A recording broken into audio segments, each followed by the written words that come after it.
जखन चंद्रावती ससुर हे जयती के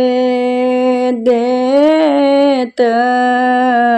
तुलसी में साँझ जखन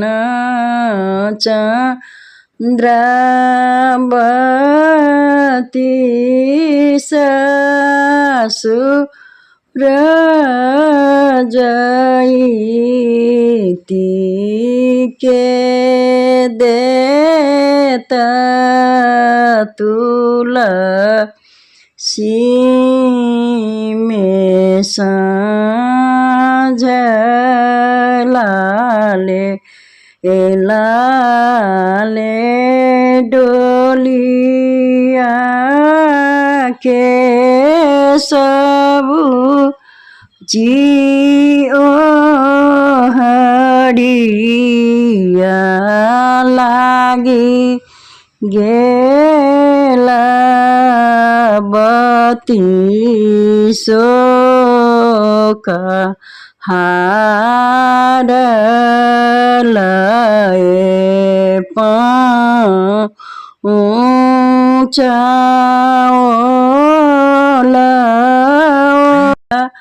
ओही रेनी कुंजवन ही बना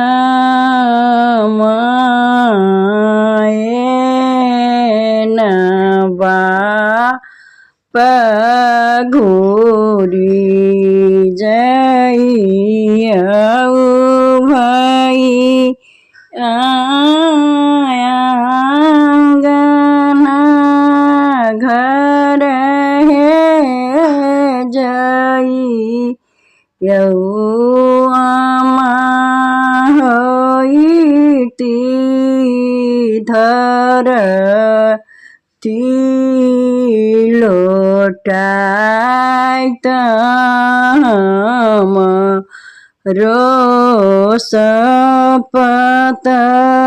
दए आमा के बुझबी हारखी हमें हृदय लगा तुम रखी है आमा पथल के रहे छतिया हम सब हिया